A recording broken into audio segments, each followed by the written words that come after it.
우리의 인생도 포기하지 말고요. 공부하는 것도 포기하지 말고, 공무원 시험 치는 것도 포기하지 말고, 매번 기도. 이리 왔다, 저리 왔다, 최선을 다해서. 전에 있는 예화를 하나 소개하겠습니다. 오늘 제목은 그리스도 안에서의 참 평안이라는 것입니다. 예수 안에 있으면 진짜 편하다. 중학생 오빠와 초등학교 1학년 다니는 여동생이 방학되어서 시골 할머니 집에 갔습니다. 동네 아이들이 새총을 만들어서 새를 잡는다고 난립니다. 아시죠? 나무 이렇게 Y자같이 생긴 데다가 오빠가 공주로 늘려서 아무리 겨냥해도 새들이 다 날아가 버립니다. 새가 더 잡겠다. 투자소라고 집에 오니까 집 마당에 아까와 같은 오리가 한 마리 띵띵거리고 갑니다. 옳지. 거기다 대고 그냥 있는 데다 쏴버렸어. 머리통을 딱 맞고 오리가 죽어버렸네. 할머니가 해준 기는 오리인데.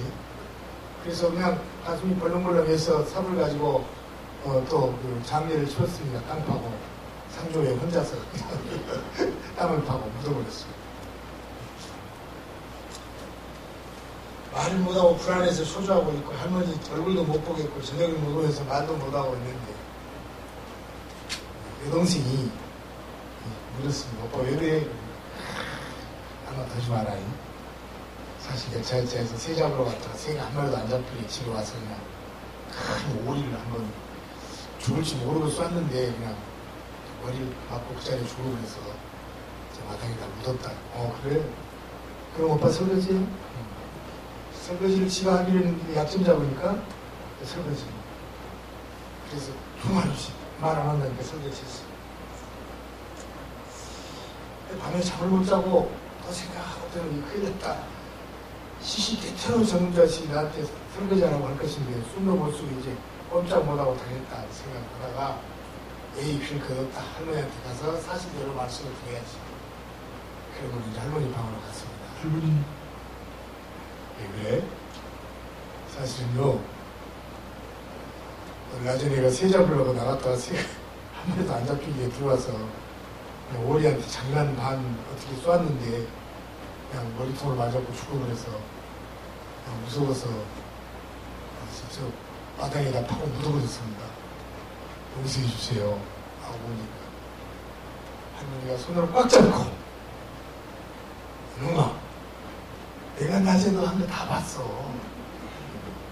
괜찮아. 뒤에 오리 또 몇 마리 있지 않냐?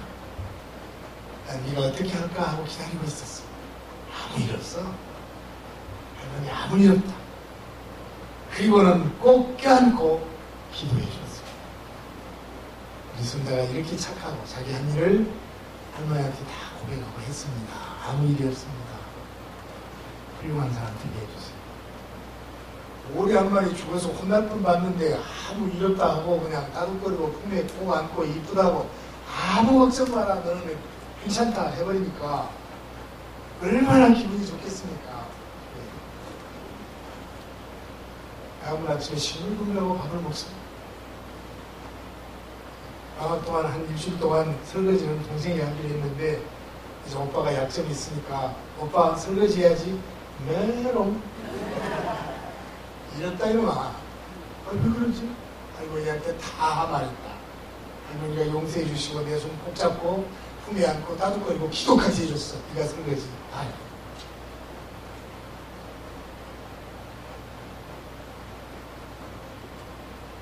그에게는 이미 자유와 평화가 한 보따리 왔습니다. 걱정이 없습니다. 물론 그랬다고 해서 그 다음날 또 오리 한 마리 죽이고 또 저녁에 가서 할머니한테 잘못했다고 하고 그랬을까요? 아니지요. 그게 아니지요. 오늘 본문 말씀에 보니까 하나님은 빛이시다. 어두움이 전혀 없으시다. 우리가 하나님과 함께하는 믿음으로 살면 그 아들 예수의 피가 우리를 모든 죄에서 깨끗하게 하시는 것입니다. 에덴 동산에서 아담과 하와는 선악을 알게 하는 나무 열매를 따먹었습니다. 이유 없습니다. 하나님이 하지 말라는 것을 멋대로 해버렸습니다. 그러니까 말씀을 어겼죠. 불순종이죠. 그래서 명령은 죄가 되었습니다. 그러니까 하나님의 말씀을 안 듣는 것은 죄입니다. 하나님 말씀 중에 최고가 무엇입니까? 내 아들 예수 십자가에 죽으면 너희가 그 피로 용서함을 받고 너희는 그를 따라 믿어야 영생을 얻는다는 이 최고의 말씀을 안 믿어버리면 죽는 것입니다. 그것을 둘째 사망이라고 성경에서는 말합니다. 오리를 죽인 소년이 할머니를 피하고 할머니하고 눈도 안 맞추고 이렇게 두려워하는 것처럼 죄를 범한 우리 인생은 하나님께서 도피하고 나무 뒤에 숨었고 그 여동생이 잠시 동안이지만 꼼짝 못하게 오빠를 종살이 시켰습니다.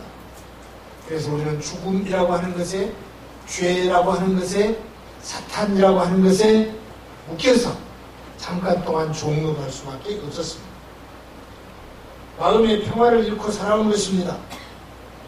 이것이 바로 우리 인생 죄인의 실존입니다. 무엇을 해도 마음의 기쁨과 평화가 없는 것입니다. 로마서 5장 1절 말씀 보면 그러므로 우리가 믿음으로 의롭다 하심을 받았으니 우리 주 예수 그리스도로 말미암아 하나님과 화평을 누리자. 예수만 믿으면 교회만 다니면이 아니라 예수를 제대로 믿으면 그가 하나님의 아들이시고 그가 십자가에 죽은 것은 우리말로 부담없이 혼자 죄 지어서 죽은 것이 아니라 아무 죄 없으면서도 저와 여러분 한 생명 한 생명을 살리기 위해서 죽었는데 그 죽음을 그렇습니다 하고 믿으면 우리의 죄덩어리가 몽땅 그분에게로 가서 넘어가 버리지만 아무 상관없이 그저 먼 말치로 바라보면 언제나 죄덩어리 속에 있게 마련입니다. 그저 형식상 내가 필요하니까 잠깐 사회생활에 있어서 또 여러 모양은 이렇게 언뜻 믿는 척만 하고 있다 보면 예수 믿는 것도 엉터리고 세상에 일하는 것도 교회 다니는 사람이 저러냐 손님과 엉터리고 아무짝에도 쓸모없는 한길 가지 못하는 아무짝에도 쓸모없는 이런 무겁고 거치장스러운 종교 행사밖에 되지 않을 것입니다. 예수님을 통해서 우리가 용서를 받았다고 그래서 이제는 하나님과 평화가 되었다고 하는 이것이야말로 그래서 예수님을 화목제물이라고 하지 않습니까? 속죄 제물입니다. 우리를 대신해서 죄짐을 주셨으니까 죄를 용서받게 한 속죄의 제물이고 우리와 하나님과 평화를 만들어줬으니까 화목제물이라고 하면 그래서 그 하나님과 우리하고 평화하니까 몸에 좋은 것 누구하고도 다 평화가 되니까 하나님과의 평화, 사람과의 평화가 오직 예수밖에 없다고 하는 것입니다. 사람들과는 친하게 지내면서도 하나님과 평화하지 못하면 그건 엉터리인 것이고 하나님을 진실로 믿으면서도 다른 사람들과 평화를 누리지 못한다면 그것도 엉터리가 되는 것입니다. 어디에 우리의 잘못이 있는가 한번 오늘 핀셋으로 뽑아보십시오. 로마서 5장 8절 봅니다. 우리가 아직 죄인 되었을 때에 그리스도께서 우리를 위하여 죽으심으로 우리가 공부도 잘하고 착한 일 많이 하니까 됐어. 네가 그 정도 했으니까 내가 죽어줄게. 그것이 아니라 우리가 죄인 되었고 우리가 아직 연약했고 우리가 하나님하고 원수 관계에 있을 때에 그런 것 저런 것 제쳐놓고 먼저 죽어주신 하나님이시니까 우리 사람들의 방법 갖고는 대가 관계가 전혀 없고 무조건적인 선물이고 이것을 하나님의 은혜라고 표하니까 우리가 더 접근을 못하고 있는 어리석음이 있습니다. 우리가 아직 죄인 되었을 때 우리가 받아 마땅한 죄값을 예수께서 대신 치르심으로 그분의 속죄의 희생을 통해서 우리는 하나님과 평화를 누렸습니다. 우리에게 주신 축복은 단지 죄를 용서받는 것뿐만이 아니라 이제 너희는 의롭다 하는 말을 들었습니다. 이것을 우리 자주 들었습니다. 칭의라고 하죠. 의롭다고 칭해준다, 불러준다. 그 말은 한 번도 죄를 안 지은 것처럼 도와주마 이것입니다. 왜 그럴까요? 우리의 더덕더덕 그 흉창이 같은 그런 더러운 것을 예수님이 십자가의 피로 싹 덮어버렸다. 속죄라는 것을 덮었다는 거예요. 덮었다, 씻었다, 다 없애버리니까 한 번도 죄를 안 지은 것처럼 내가 도와주마. 그게 칭의입니다. 칭의. 재판에 쓴 겁니다. 재판에 쓴 겁니다. 죄 지었지만 예수 십자가로 다 했으니까 내가 죄 없는 것으로 봐준다. 그렇게 말씀을 하셨습니다. 이것을 우리는 은혜라고 합니다. 은혜는 무엇이냐? 받을 자격이 없는 사람에게 하나님께서 그저 베푸신 호의가 은혜입니다. 우리는 도저히 받을 자격이 없는데 하나님께서 내가 용서해 주마 하고 딱 우리에게 거저 주신 것이 이것이 은혜. 은혜는 선물이고 은혜는 공짜입니다. 이것이 복음의 본질인 것입니다. 미국 사회에서 지금 우리도 그러겠습니다만 노년에 처해 있는 앞으로 노년에 들어갈 중년들한테 자신에게 가장 필요한 것이 무엇이냐 하고 설문조사를 했더니 뭐 돈입니다, 집입니다, 명예입니다 그런 것이 아니라 마음의 평화입니다 이렇게 얘기했어요. 제일 많은 마음의 평화가 있어요. 히브리어로는 샬롬, 샬롬 그렇게 말하고 또 아랍 사람들은 여기서 살짝 비켜서 살람 이렇게 살람 또 헬라어에서는 에이레네라고 합니다. 중국은 비만, 평안, 비만. 우리도 만나면 안녕하십니까? 밤새 안녕하셨습니까? 밤새 안녕이에요. 밤새 안녕입니다. 그래서 이제 이번 8월 달에는 이제 그만 돌아가셨습니다. 7월 달에 많이 가셨습니다. 8월 달에 밤새 안녕, 평안하십니까?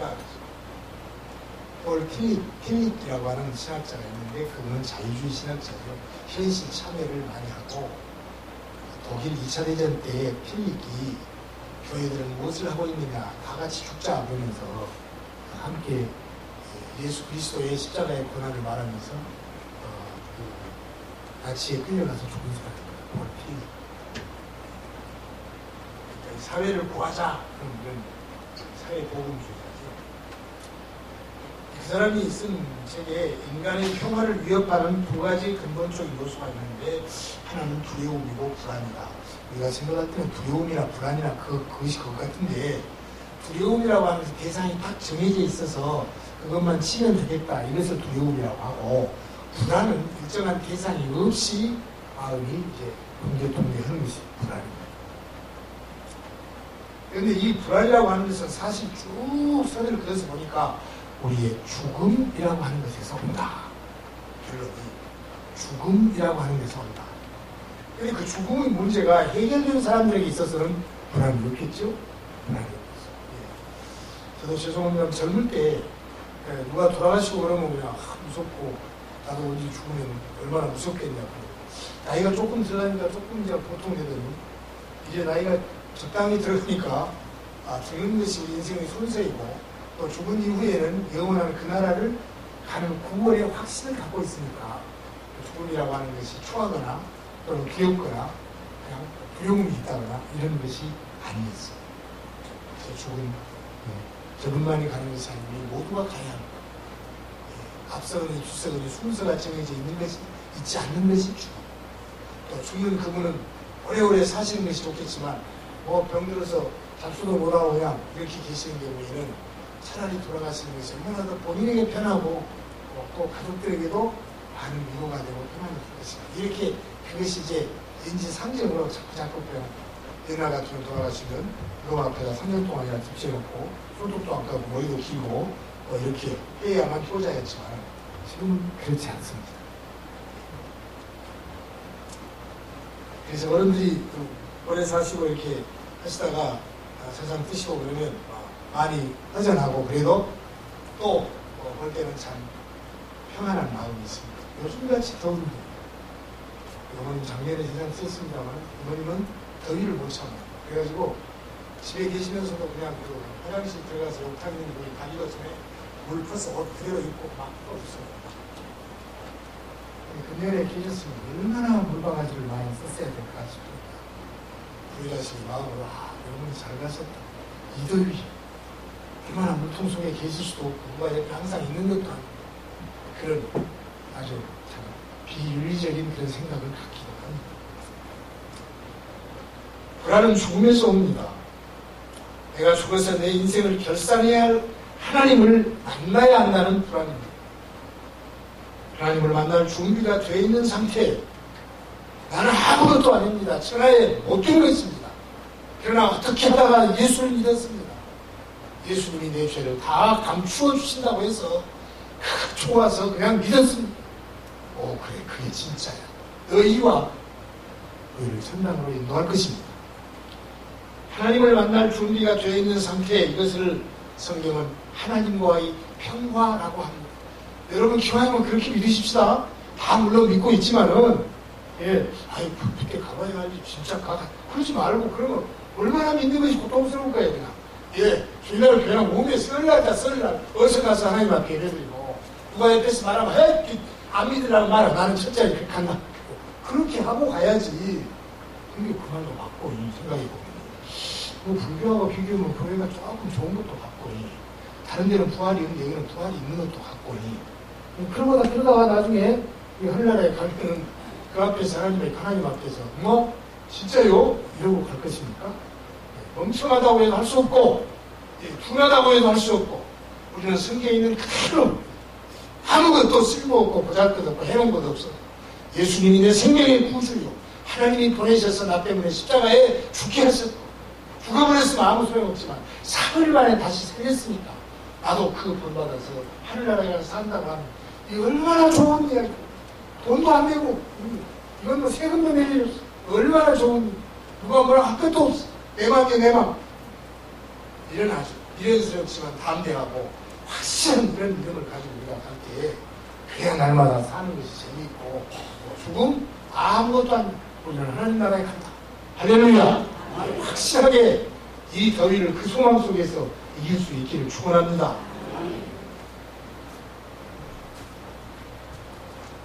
오늘 본문 말씀 8절 보겠습니다. 8절 보면 만일 우리가 죄가 없다고 말하면 스스로 속이고 또 진리가 우리 속에 있지 아니할 것이요. 누가 죄 없다고 말합니까? 구원파들이 그러잖아요. 구원파들이 죄 있다고 맨날 날마다 죄인 하려고. 구원파들이 그러잖아요. 9절 말씀. 만일 우리가 우리 죄를 자백하면 죄 있습니다. 그래도 하나님 앞에 고백하고 기도합니다. 그러면 하나님은 미쁘시고 믿음직스러운 분이고 의로우신 분이어서 우리 죄를 사하시며 우리를 모든 불의에서 깨끗하게 하실 것이고 10절 요한일서 1장 10절 말씀 만일 우리가 범죄하지 아니하였다 하면 하나님을 거짓말하는 이로 만드는 것이니 또한 그의 말씀이 우리 속에 있지 아니하리라. 여러 가지 신학학자들이 논증하고 합니다만 저는 오늘 이 말씀 두 부분으로 딱 반쯤 쪼개서 앞에 부분은 예수의 피로 깨끗하게 된 것은 우리의 원죄요 원죄. 그리고 하나님 앞에 기도하고 용서받고 고백하는 것은 우리의 자범죄요 범죄다. 이렇게 생각을 하고 있습니다. 그래서 이 땅은 사탄의 세력이 자리잡은 곳이요 죄가 흥왕한 곳입니다. 하얀 못이옷을 우리가 입고 조심해서 왔다 갔다 하면 얼마나 좋겠습니까? 연탄집에 들어갔다 시큼하게 묻어버렸네. 서양분이 옷 입고 연탄집에 갔다 시큼하게 묻어. 이 세상 죄가 있는 곳에 가면 죄만 묻어지는 거예요. 그래서 하나님을 믿지 않고 죽을 인생 그것은 죄의 책임의 문제는 예수님이 십자가에 죽으셔서 그 책임을 면하게 해줬지만 이 세상 흥건한 더러운 곳에 가서 적적적시보다는 죄의 오염의 문제는 전면의 문제는 그것을 우리가 기도하고 옷을 또 빨고 기도하는 그 일로 하는 것이다. 그런데 이제 구원파나 이런 것들은 한번 구원받았으면 죄가 없다라고 그렇게 말을 해요. 여러분 맞겠습니까? 거기 가서 한번 예배를 못 드려봐서 그럽니다만 거기도 그 대표 예배할 때 우리들은 맨날 죄인이 예수님 이름으로 기도합니다 이럴 때 거기는 어떻게 할까요? 죄 없는 의인이 예수님의 이름으로 기도합니다 그럴까요? 봤으면 좋겠어요. 이 세상 살면서 우리가 예수님 모습을 닮아가고 여러 모양으로 고난이나 시행착오나 또는 세상 철학에 젖는 우리 스스로 범하는 자범죄가 없을 수가 없습니다. 이것은 죄의 오염이라고 하고 경건 생활의 연습과 예배와 기도를 통해서 날마다 깎이우고 찔리고 눈물 흘리고 물로 씻고 해가면서 가는 것입니다. 여러분 여름새 아침에 샤워하고 또 저녁에 또 샤워하고 발등 문질러 보면 묻는 때가 또 나오고 한번 몸에 있으면 때도 안 나와야 할까요? 또 나오고 또 나오고 그 다음 날에도 또 나오고 그러니까 기도와 예배의 생활 속에서 우리가 함께하지 않으면 이건 엉망진창입니다.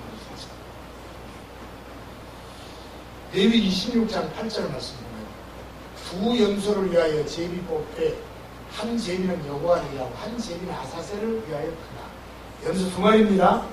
하나는 죽입니다. 죽이는 것은 우리의 죄의 책임의 속죄입니다. 그 다음에 한 마리는 어떻게 합니까? 아사셀, 그거는 머리에다가 다시 이제 10절 말씀. 아사셀을 위하여 제비 뽑은 염소는 산채로 여호와 앞에 두었다가 그것으로 속죄하고 아사셀을 위하여 광야로 보내지니라. 빨리 가서 못 돌아게, 빨리 가서 죽더니 살지 못 돌아게. 차라리 둘을 한꺼번에 탁 죽여버리지만 하나는 죄의 책임의 문제로 죽여버리고 죽여서 피 흘리고 하나는 안 죽고 멀리 가서 오도가도 오지도 못하게 만들어버립니다.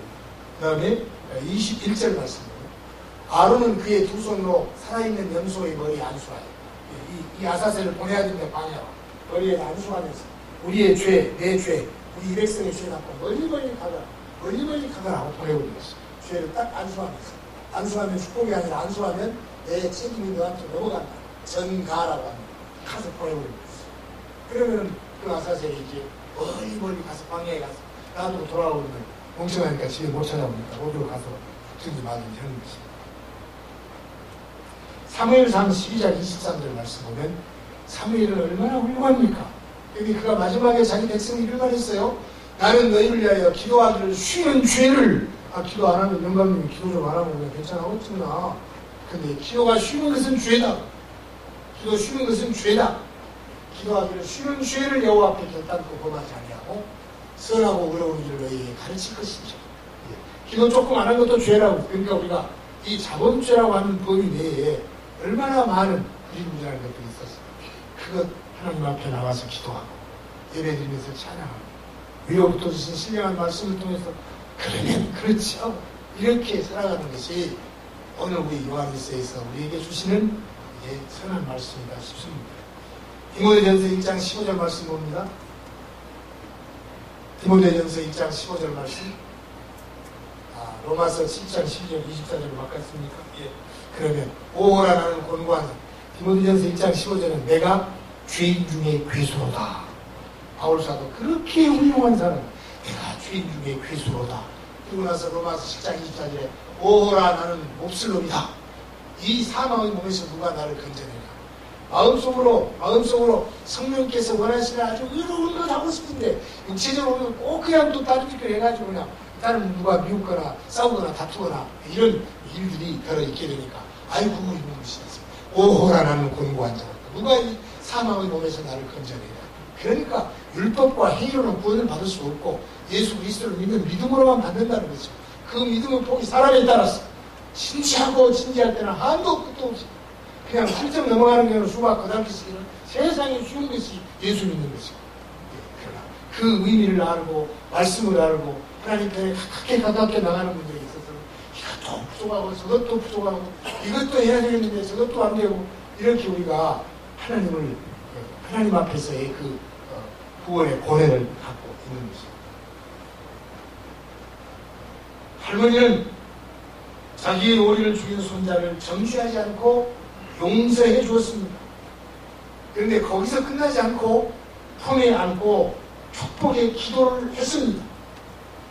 할머니와 이 손자와의 평화는 모든 축복의 시작이 된 것입니다. 마지막으로